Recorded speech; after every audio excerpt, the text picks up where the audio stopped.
Hello, bookworms. Welcome back to the Bonafide Bookworm.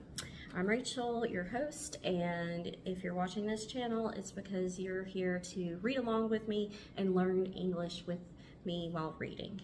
So last week I mentioned that I would look up some facts about Abraham Lincoln and how he failed at things in the past. So from abrahamlincolnonline.org, here are a few of his failures. This is not all of his failures. He failed a lot. 1832, lost his job, defeated for state legislature. 1833, failed in business. 1836, he had a nervous breakdown. 1838, he was defeated as Speaker of the House for the state of Illinois. 1843, he was defeated for nomination for Congress. 1848, he lost the renomination to Congress because he did win and go to Congress for a little bit. 1849, rejected for land officer. 1854, defeated for U.S. Senate. 1856, defeated for vice president nomination. So by the age of 47, he had some pretty big defeats, failures in his life. And that does not include the loss of his, I guess what we would consider a high school sweetheart. She passed away.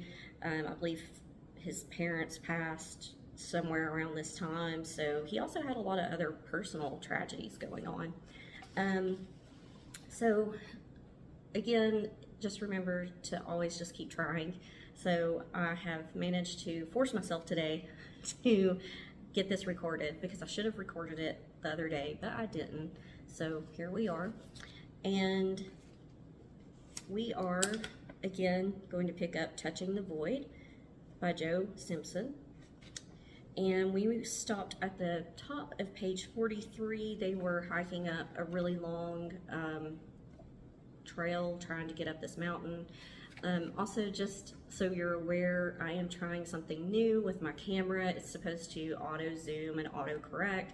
I don't know if I can use it too much because I move around a lot when I talk and it just seems to keep going in and out and in and out. So we'll do it for this one. I don't know if we'll continue to use this, but here we go.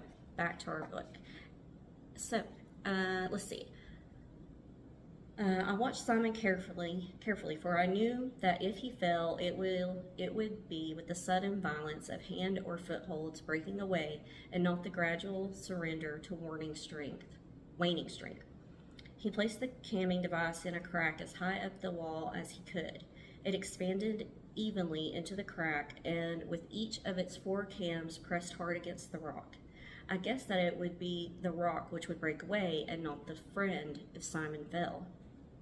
He stepped up cautiously, testing his footholds with light kicks, and hitting the holds above his head to check their looseness.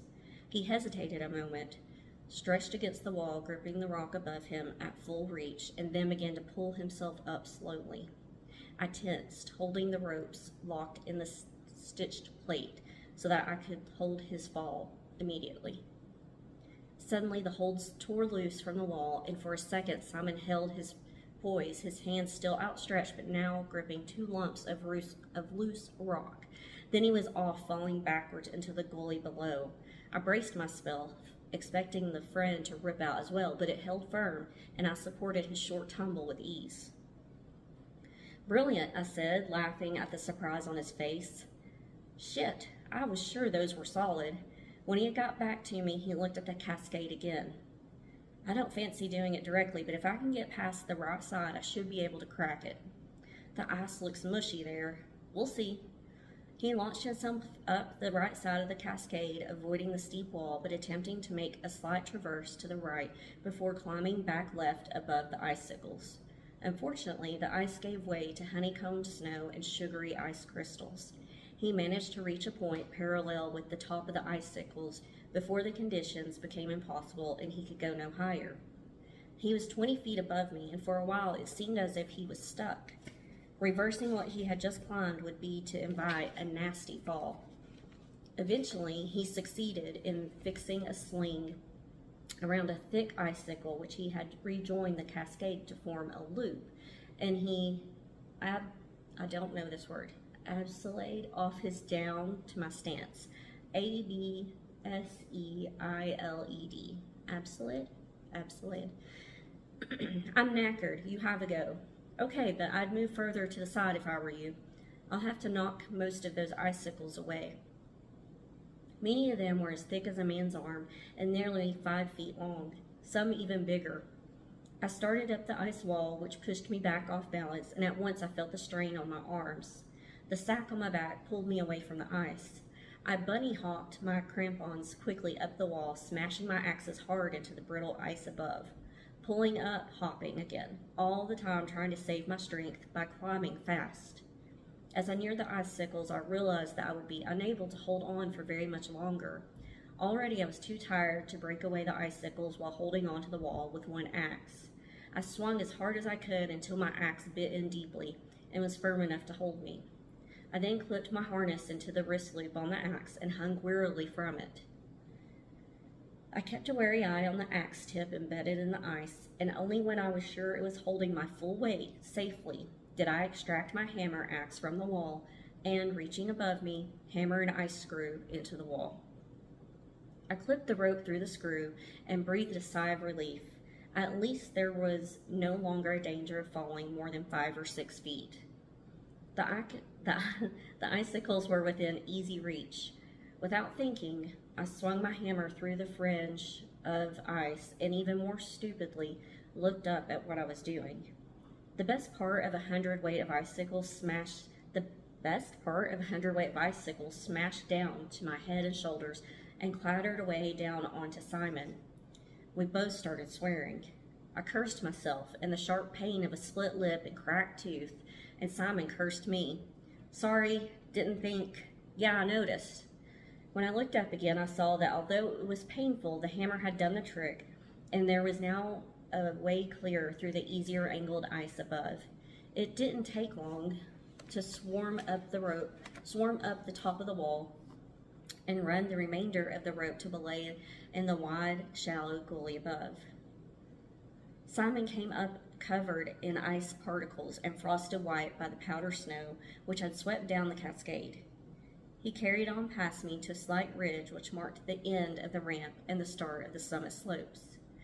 He had lit the gas stove and cleared a place to sit in comfort by the time I joined him. Your mouth is bleeding, I said flatly. It's nothing, it was my fault anyway.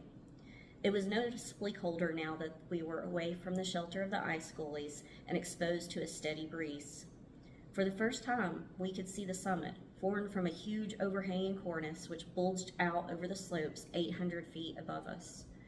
The ridge sweeping off to the left would be our line of descent, but we couldn't see it very well in the swirling clouds which were steadily spilling over from the east. It looked as if bad weather was on the way. Simon passed me a hot drink and then huddled deeper into his jacket with his back to the bitter wind. He was looking at the summit slopes, searching for the best line of ascent. It was the state of the snow on this last part of the route that worried us more than the angle or the technical difficulties. The whole slope was corrugated by powder flutings which had gradually built up as fresh snow had sloughed down the face. We had heard all about Peruvian flutings and hadn't liked the stories. It was best not to attempt them. The weather patterns in Europe never produced such horrors. South American mountains were renowned for these spectacular snow and ice creations, where powder snow seemed to defy gravity and formed 70-degree, even 80-degree slopes, and ridges developed into tortured, unstable cornices of huge size, built up one on top of the other. On any other mountains, the powder would have swept on down and only formed on much easier angled slopes. Above us, a rock band cut across the whole slope. It was not steep, but was powdered with a treacherous coating of snow. After 100 feet, it merged back into the snow slope, which grew steeper as it climbed up. The fluting started shortly above the rock band. It's cracking me up that they're calling it a rock band because they're saying it as rock band, two separate words. But rock band can also be combined into one word. It can mean a musical group. So rock band, and continued without break to the summit. Once we had established ourselves in the gully formed between two flutings, we would have to force a way to the top, for it would be impossible to traverse out by crossing a fluting and getting into the neighboring gully. It would be vitally important to choose the right gully, and we could see that many of them closed down into dead ends as two flutings merged together. If I looked carefully, I could make out a few gullies which did not close down. But as soon as I tried to look at the whole slope, these became lost in the maze of gullies and flutings streaming down the face. And we're going to stop right there. We're on page 46, trying to keep these YouTube videos short so that you just have time to, if you don't have a lot of time, you can just take a few minutes to read along or listen. Maybe listen as you go to sleep. Maybe I put you to sleep. Maybe it's very boring. I have to say, so far, no offense to Joe Simpson or the other climbers, because I think they're nuts, like, to do this. But so far, it's a little boring. Lots of ice, lots of snow, climbing high things.